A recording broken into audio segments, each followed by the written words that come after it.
Hello everybody, you're welcome back to the channel. I am your girl Joara Mimi. God bless you as you always click to watch our videos. Guys, please, if you are coming across my channel for the first time, this is a place to be. Do well to join a journey, and why not give a thumb up for the video.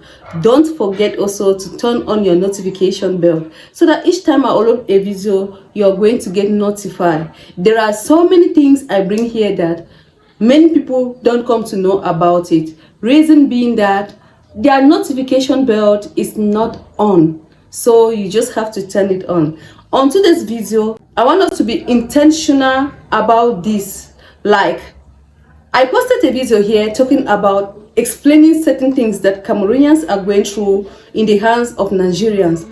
When I explained everything, a lot of people came and was like, why do I always love to support Ghanaians? Wait, from this video, you are going to understand a lot of things. I'm not supporting anybody here, but I know I love Ghana so much.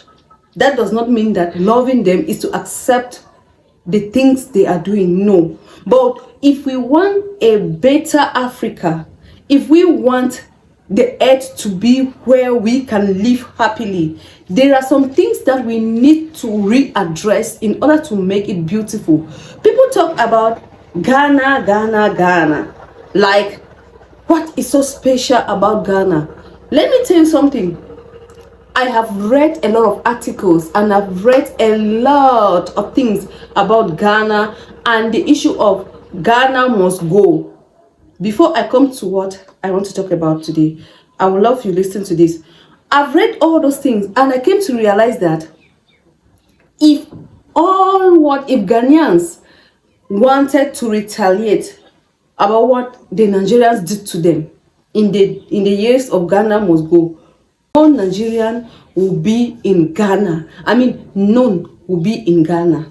But they accepted Nigerians as brothers, accepted them as sisters. But look at what they turned to do in the community. Look at what they turned to do in Ghana. And the one of Ghanaians is so pronounced because Ghanaians are people that like the truth. They like to hit the nail on the ball. They don't like turn around. They don't like those kind of things. Like, if you're coming, that intentional people who love their country very well. If a Ghanaian meets you disobeying the law put in place, they are going to call you in order. Not like Cameroon. It is true, our country is just the way it is, that there are certain things we just decide to swallow and stay quiet about it. Though it can be so aching, but we decide to stay quiet about it due to maybe different experiences. I want to say that, what if a Cameroonian watching this video, you concur with me, if you've been in the city of Douala, Nkumba, Tiko, if you've been in this city where Nigerians, most of the Nigerians are, Manfe, if you've been in these cities, then you are going to concur with me that the experiences with some of the Nigerians are not just pleasant at all. They are even worse than that of the Ghanaian. When the Ghanaians are talking, some of us Cameroonians will just look at it and say, oh, how I wish Cameroonian could readdress this issue too. I talk about business in Douala, how Nigerians make it so difficult for Cameroonian businessmen, especially in the Bipanda market, and also even in Marché de Femmes, and also in Doge. I mean, there are so many markets. When I call Marché, please, it's in French. Marché means market in English. There are so many markets in Cameroon, especially in Douala, that Nigerians are making it very difficult for Cameroonians businessmen to go along.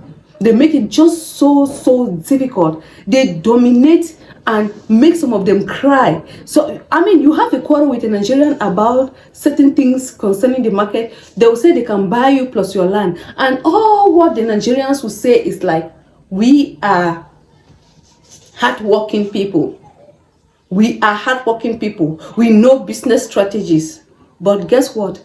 If you look in details, you will notice that they don't do it straight. They involve a lot of things in it just because they want to get money. They just have to hide behind business. I'm not lying to you.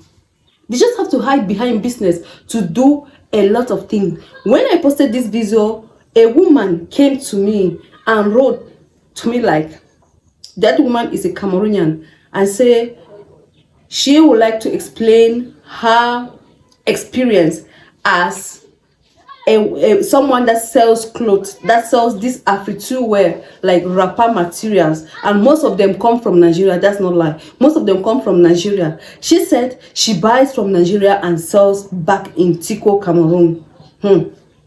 She told me that she have been in this business for years. She met this Nigerian woman. The Nigerian woman was like a friend, a sister. Told her she is going to show her the line of business where she always buy in bulk to sell. She buys in Benin, she buys in Cotonou, and she buys in Nigeria. Like they just said, different Afri2 wears, be in wrapper materials, different design dresses made from the African fabric. She says she buys from those areas, and these people and she got into this business. She was doing her small business. Her shop was not as big as it is. She was not yet a supplier. So when this Nigerian woman came to Cameroon, she had contact with her, and she said no, she could help her, show her the lines, because she was actually coming to get shops around Cameroon so that she can be a supplier. So this woman was like, please show me the line of business. She said she paid the woman, and later on she became friends.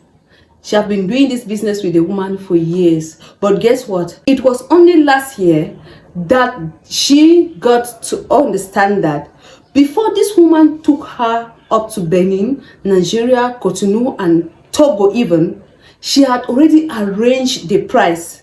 For her, she knew that she is buying for that is the price that the woman gets her own goods. But little did she know that the woman arranged all the prices everywhere, and when she get there, she would think that she's buying for that particular price. Meanwhile, that is not actually the price. For example, they can be selling something for, a supplier can be supplying something for, let me say, 5,000 francs CFA, or 5,000 naira, or 5,000 Ghanaian cedi. Okay, the woman will ask her, the woman will arrange with the supplier to give her, but for 6,500 francs or 7,500 francs CFA. Like, she did not know anything about this. And most of the time, when they come back, because she is the one that looked for this Nigerian woman's shop, so when they come back, at times the woman tends to sell her own lower. I mean, just remove like maybe 1,000 francs from her own price when the market is not really giving. She removed it. This woman will be like, no, if I remove this, it means I can just be having a gain of maybe 500 francs, traveling with all everything. It will not be easy. The woman said, no, you have to give it like that, because you buy in bulk and you supply, and when you give like that, you have fast turnover. It was only last year that when this woman traveled to Nigeria for Christmas and did not return, like she had maybe few things to do. Then she said, okay, let her go and buy. She went to this supplier, and the supplier that always supplied her was not there. It was one of the ladies that worked with that particular woman that was in the shop. The lady gave everything to her, calculating it, for example, for 5,000 naira or 5,000 francs CFA instead of 6,500 francs CFA or 7,500 francs. She was like, am I not fooling this girl? The girl said, no, this is the wholesale price, and that everybody buys. Like, she got to the woman, the owner of the shop, and said, hey, your girl, so this was the wholesale price everywhere, and you were giving me this in this amount. That woman told her that, see, I am not the one. The person that brought you there said we should do business. Her own share is 1,500 francs for something that is 6,500. Like in everything she buys, her own share is 1,500 francs. This somebody she took like a sister, that she said her mind almost fell off. She said no. So these people are actually not to be trusted. So this is still part of the business strategy. And from there, she gave me several instances where she later on realized that the woman have actually been playing over her without her knowledge. But she had that confidence, had that trust in her, like she is a sister. But she was just there for benefit. And this woman, Cameroonian woman, was like, when you are doing business, or if some Nigerians are close to you, eat with them with a longer spoon than what you see them bring, because they always have intention. They always have different intention from what they show. Look at it this way. Are you not seeing that if she actually do the business, like show her the line just like that, she would have received different blessings from there than having gain behind this woman. Look at, the woman says she looked for a shop for this Nigerian in Tico for nothing. She looked for a shop, facilitate her buying of a shop in that particular town, Tico. But when it comes to her, helping her to maybe have supplier contact in Nigeria, she then turned to discuss something different behind her. And when she get each thing she buys, she have been buying for years, the Nigerian woman is having a share in it. Why not just help somebody, given the fact that she even paid before the Nigerian woman showed her those supplier contacts? Why can't you help somebody just for thank you? Must there be something behind? So this Cameroonian woman was telling me that if you see Ghanaians crying, what they are crying about, Cameroonians have gone through it. Like Cameroonians are sucked into it. She just wished that this kind of a thing set as eye-opener to Cameroonians to also cry, because when you go to some of the big markets, like some of the markets that are like supplier markets, they are owned by Nigerians. They come and they use their strategies, they call it smart strategy, to get Cameroonians shops, and they turn to be landlords and landladies. And these people now rent from them. And when they get those shops, they turn to rent it out at a very expensive rate to the Cameroonians. So Ghanaians, see, your sister Cameroon is going through a lot in the hands of our sister the Nigerians.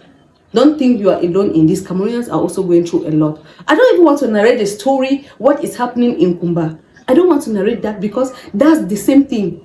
I told you in the other video that in a market where they sell spare parts here in Cameroon, around Yaoundé, the capital city, because that's where I live, Mbogada. Walk the street of Mbogada. Several times I've walked that street and I'm unable to count 3 Cameroonians selling spare parts. No, they're not there.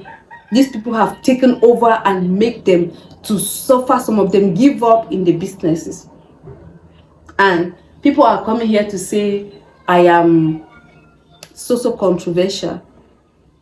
You know, people always say others are controversial because there are things they want to hear. But when you bring the one that they need to know, or when you hit the nail on the road, they will not like it. I don't hate Nigerians. There's some activities that some of them get involved into it that is really unbearable, that I just wish they change from that. Like, no. You must not make money by causing pain in the heart of others. If Ghanaians are saying that no, they have to leave, they have to just be supplier, it is because when they go into the business, like to do the retail part, they make life difficult for them. So what do you think about that? So when something is bad, we call it good? No, if we are doing that, it means we are not intentional people. Thank you so much for watching. See you in our subsequent video. If you're watching this channel that you come for the first time, please do wait to subscribe. Nigerians, subscribe to this channel, because some of you Nigerians are going through pain because of your own sisters Nigerians. I'm not lying to you. We have them here in the country, and Ghanaians have them there in Ghana. Thank you so much. See you soon. Bye bye. I love you.